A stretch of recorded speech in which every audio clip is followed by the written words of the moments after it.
1, 2, 3. It's tabletop time! I thought I'd catch you off guard. I'm Dave! I'm Jazza! Oh, you beat me to it! God damn it. What are we doing today, Jazza? We have such exciting news. Now, obviously, we recently announced Gatecrash and talked a lot about the lore and all that stuff, but there's a huge part of that which has been developing the minis we have. It's such an exciting result that we've worked for months on, and we thought it would be fun to take you all through the journey from idea to concept art to a finished 3D file, and every step along that journey, because it's a tumultuous one to say the least. Before we launch into that, spoiler alert, here are the finished models. They look absolutely stunning. I'm gonna take you through how we got there, and of course, who helped us get there in the end, but you can get them right now, and it's a huge support to Tabletop Time and the Gatecrash cinematic universe. Hell yeah. We're not just making one game.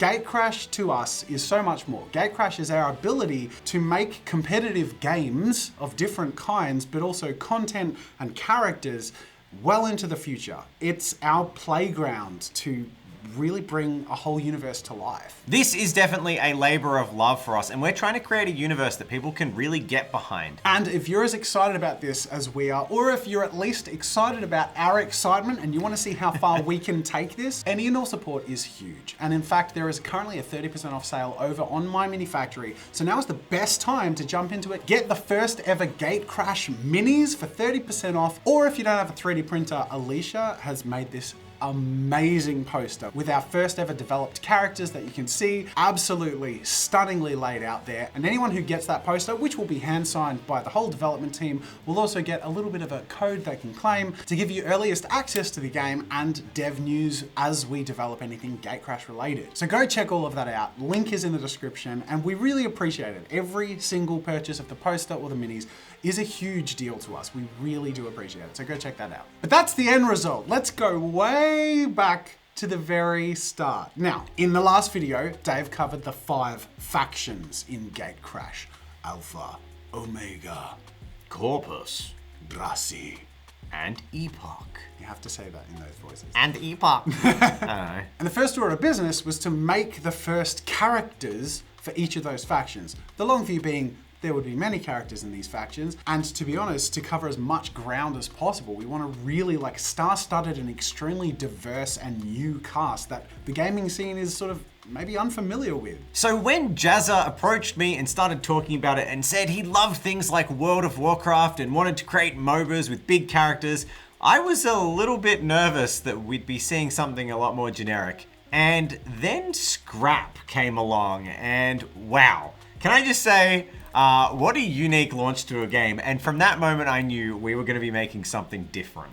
And in fact, on the very first day of development for Gatecrash, the plan, aside from developing some of the core stuff, I wanted a character that we could all agree on was our first ever character, and Scrap was the first ever character. These are our first ever sketches of Scrap. The idea is cohesive among them, even though the elements change, and that is he's a kid in this giant war and world. Every combatant he's gonna face always is gonna be huger than him, and he will always be the underdog. But as part of the faction that is the survival and fighting against all odds to stay alive faction, it seems fitting. And this is a really fun process because the whole team got input on what would make this character special, and then we put together a bit of a refined character concept. So this is our refined concept that we then took to 3D modelers. So one of the big things you might notice here that changed between the original concept art and then the refined art is this big helmet that Scrap has on him.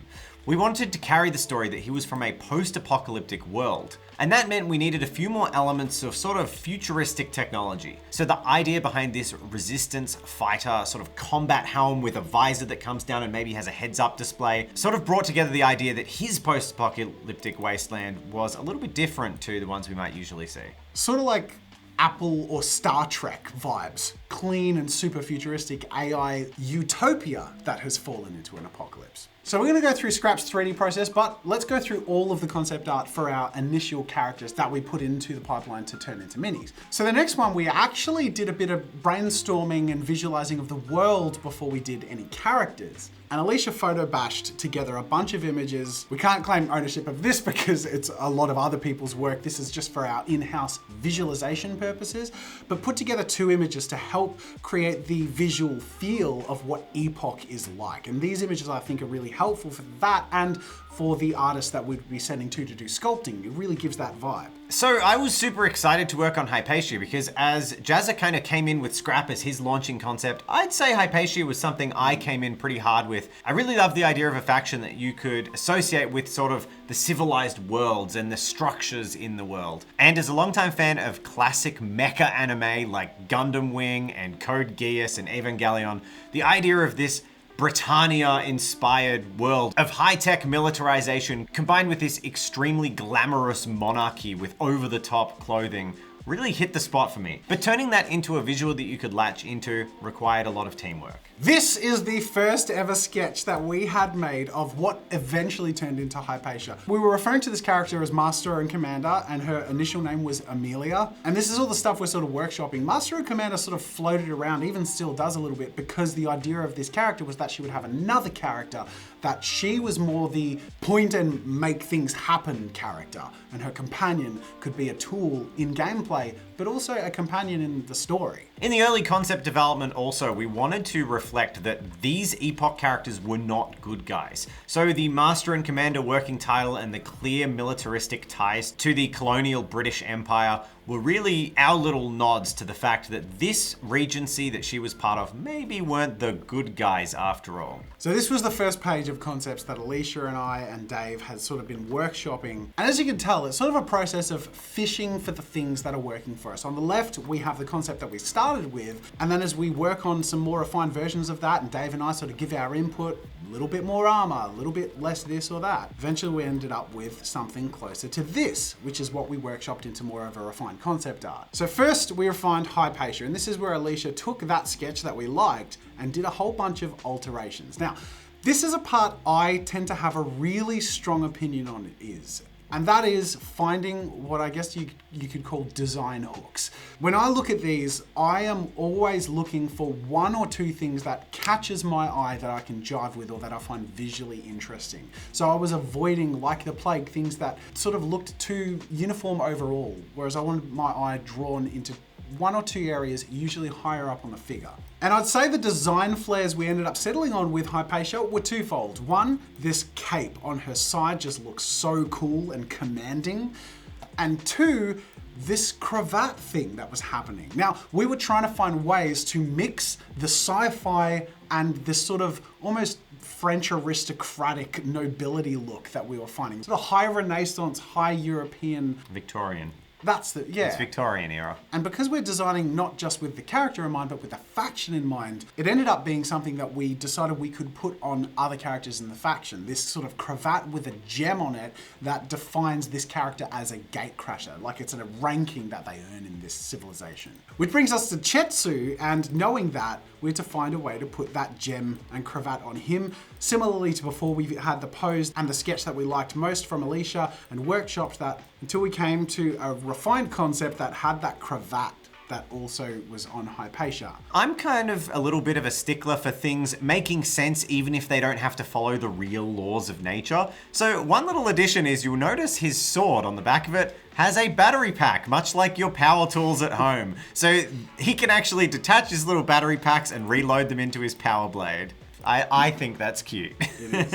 And then we had final refined concept art ready to send off to 3D artists, which we'll get to in a moment. And last but not least, we have who we're calling Bone Harvester. We don't have an official in-game name for him yet, but Bone Harvester is sort of weirdly sticking. Yeah. This was kind of your concept in terms of the visual mess that he was going to be. I wanted a visual mess, all right? As part of Omega, the Death faction, the story behind this character entails him having basically picked the prime piece of every foe he'd ever destroyed and incorporating it into his body. I think a big feature for this is that as a longtime D&D player, video game player, and minigame player, there are heaps of really cool undead monstrosities and bone monsters in video games. But in miniature form, it's just not something we've ever really seen. You'll often find a giant skeletal minotaur or a small skeleton, but this idea of an amalgamation of bones with the bones serving different functions is something I haven't really seen before, and it was really exciting trying to bring that to life. And as a character you can play, like from a protagonist perspective, a story you could identify with. Although it's a bit dark, maybe not. We'll get to that later. But as you can see, there's the version that we scribbled on, which turned into the refined concept that Alicia put together to send to concept artists. So cool, mega monstery bone vibe with that sprinkling of Aztec ancient civilization that we're putting in there too. Just looks really cool. I also love the touches that we've got multiple arms holding the sword or arms wrapped around the bones and spears on his back. He hands himself his throwing spears from the hands on his back. And here they are. These are our final character concept art of technically 3 characters, because Hypatia has a companion. But this was such a great starting point because it also gives us a huge variety of our first sort of idea of scale. The Bone Harvester is as big as we may want to get, and Scrap is way on the smaller end. And to be able to sort of hit all of those and have that variety early is really cool. So 3D time. First but not easiest, Scrap. I think it's fitting that Scrap is the character of fighting against all odds because it was a journey of sort of going through the help of 3 different sculptors to find what we needed. I'm just going through this from the beginning. It's not pleasant, but there was a sculptor who got us almost halfway and then ended up leaving, which was really unfortunate. And also I'd spent half the money, half the budget on this character already. But it was also our first taste of seeing Scrap be visualized and realized into 3D form, which was really gratifying. So these were the first sort of standing poses of Scrap, and then shortly after that we had a few workshopped jumping poses. But it wasn't quite the vibe we were after, both in terms of proportion and in terms of style. He was a bit too childish, especially in hindsight, considering what we ended up with. It just wasn't hitting the mark, but it was also lacking a little bit of that pose detail and energy. Now this is what it looks like when I give feedback. I scribble all over stuff and write lots of little notes, and we usually are just sort of making notes on proportions, things we want to get rid of, things we want to change, and things we want to add. We do it all in a very messy way on the images we get sent. And usually there's a back and forth in the process of refining to get what you want. Now it's at this point that we lost our first sculptor. We also had a second sculptor who helped us out for a couple of weeks, but it was turning out to not exactly work the way we wanted. I think in particular, because we were trying to fix what we initially had that wasn't quite working. We kind of needed to start from scratch. Enter Dan, Lion Tower Minis, who came to the rescue. Now you can actually find Lion Tower Minis on Patreon to check out his work and support him. He's a fantastic sculptor and a very nice guy. And we handed over everything we had up until that stage over to Dan and gave a few extra notes, including the idea that we weren't particularly satisfied with the pose that we had. So I sketched a different idea for the pose, and I also handed over a little bit more of a complex idea of I wouldn't even call it a gauntlet. It's sort of like a robot's hand. He's jury-rigged to the front of his own fist, attached to like a winch that he can then punch forward or grapple things with, like Pudge in Dota 2. So trying to create that separation between Scrap's arm and the fist that can be separated and giving that a little bit of a clawish definition. Now, one thing I really wanted to make sure worked in this world was that if we're going for a world where we have a lot of different characters, they all need to fit at least some level of the same physics or the same idea of proportions and realism. So I took Scrap and what we had into some 3D modeling software and basically just mocked out with the sculpting tool some more anatomical proportions. So his limbs were the appropriate length for what I thought he should be, rather than sort of a bit more of a squash chibi character with a giant head. And I made sure to clarify and add a little extra definition to the expression we wanted in his face. And with all these modifications, we could send them over. And it's from there that Dan sent us our first ever previews of Scrap V2, which is kind of night and day to what we had initially, which was very exciting. He basically started from scratch and really rescued us on this project. I guess you could say we scrapped the first. This is sort of where feedback comes in, right? So this was Dan's first revision based on our initial feedback, but also you can see, like, compared to that first version, which almost looks like a very chibi cartoon character, this looks like a lanky teenager. And we did sort of want to go a little bit younger, so I actually Photoshop squashed a bunch of these proportions, and you can see back and forth really what we were going for. And I knew that wouldn't be a huge amount of work for him to revise. Another thing you'll notice that I changed is this sort of piston that's holding his arm, I repositioned to be lower, so it made more mechanical sense that it would be pulling his arm up and down rather than attaching from his shoulder to his elbow, which wouldn't really serve any purpose. Except maybe let him do that lift really his well. shoulder. Yeah. And I gave a bit of a scribble for good measure to sort of make that a bit clearer. So with the proportions changed, we had the first ever reposed Scrap. Now, as you can see, we still had some notes, but overall, this was so much closer to the vision that we were after and was feeling super dynamic. few other changes from a design perspective, making that knife or sword look a little more futuristic and in the world we imagine Scrap was from. And this right hand holding the knifey thing was so goddamn awkward because I always pictured him holding it sort of like, I don't know what you call street fight style. I really was. But in the end, it was just super awkward on every angle. And then we flipped it. Holding it normally, it turns out was the best choice. He's just gonna shank you with a rusty broken blade. And then he's gonna punch you with the other half of the rusty broken blade. Ah, Scrap. We love Scrap. So we had a finished Scrap, but let's go along and back to Hypatia, who it turns out was made by the same sculptor, Dan. The very talented Dan from Lion Tower Minis. So the first thing sculptors do when they're given the concept art is to make a fairly standard and static pose of the character before posing them just to get all the details and proportions right. So this was early Hypatia, really without any detail or hair, so we could comment on the proportions. Basically widening the shoulders, giving her wider gloves, bit more of a stern and flat expression and narrower hips, which turned into this, a little more proportion towards what we wanted and with a few more details. That collar was looking really cool and the hair. The first thing we saw was that collar and immediately I was in love. Still had minor bits of feedback, in particular on the face, but this is where we're just sort of getting picky and getting to enjoy the process of getting exactly what we want. I mean, look at that. Ah, she's looking so good. So then Dan did the first ever pose of Hypatia. His cape sculpting was fantastic. Now, there's always notes. We always have notes, and this is what we sent back. I think the main note was tactical rock actually does help. It turns out. It really just, it's an assertive thing, you know, and Hypatia's got to look commanding. And that's also why I went from sort of more the Renaissance hand gesture to the fucking point. Yeah. There! Get him! So Hypatia is going to have some support-like abilities in theory, and one of those includes targeting a specific enemy, which means that direct point is actually carrying the rules of the game as well. So with those final feedback notes implemented, we had Hypatia! 2 out of 3.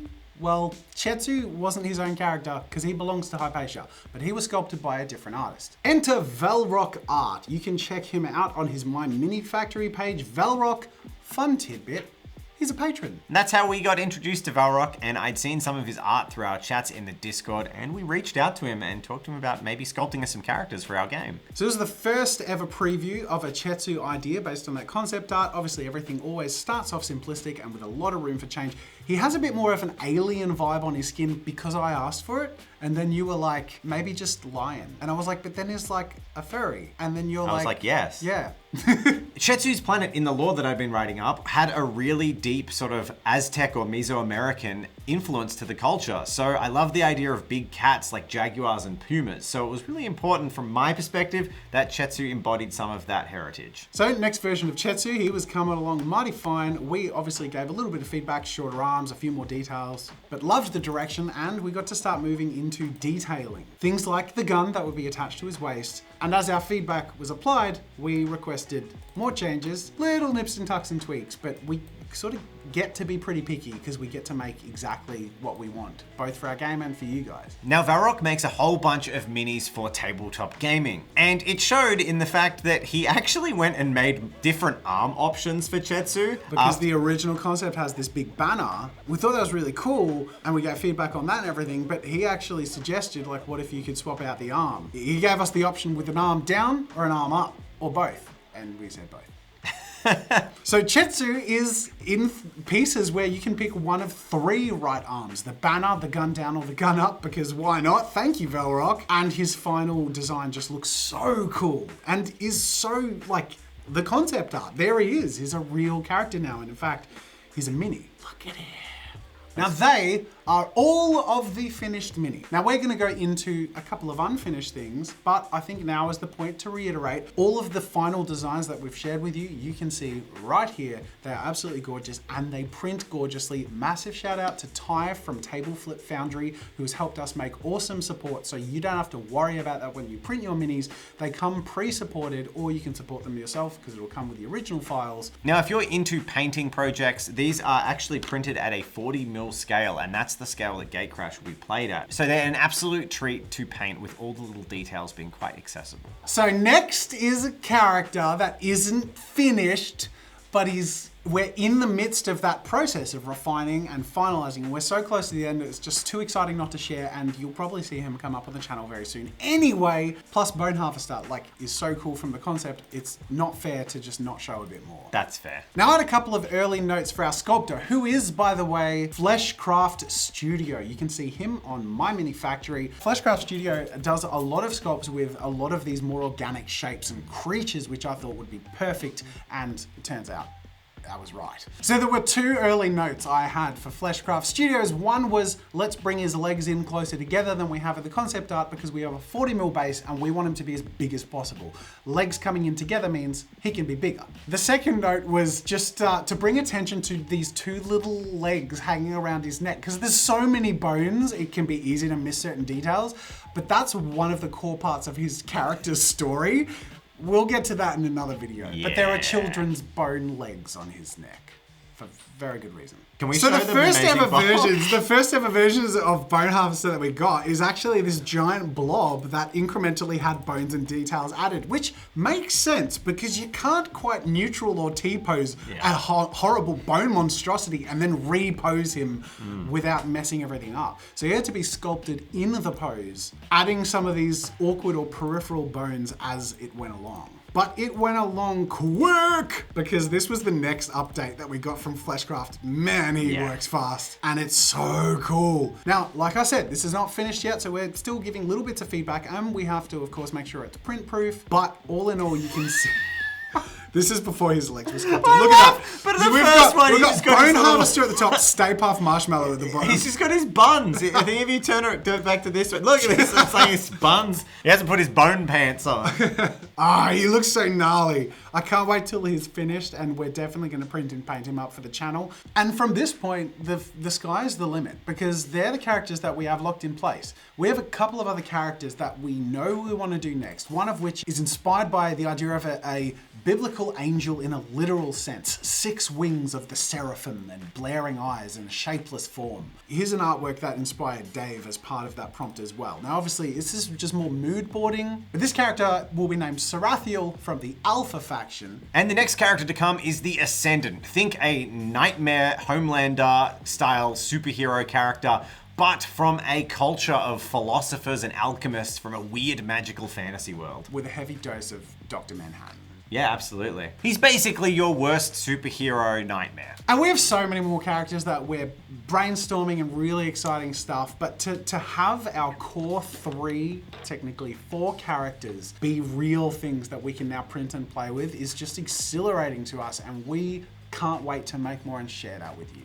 Now, of course, that is made possible thanks to you. Not only everyone who purchases that poster or any of those 3D print files, but our patrons. We love our patrons, thank you. And we've just opened a Gatecrash channel and we've had some people already printing out the models. It's so exciting to see. I love it. Absolutely amazing. So thank you so much, patrons. With monthly mini reviews and exclusive Gatecrash updates, we've shared more there than we've shared anywhere. You will be able to get the inside scoop while supporting our game dev dreams. But you are also supporting our game dev dreams. You watching this, scrolling on your toilet. Thanks for watching. You. I always bring up the toilet. Did I tell you what I'm gonna do with the scrap model? Because it's a 3D model.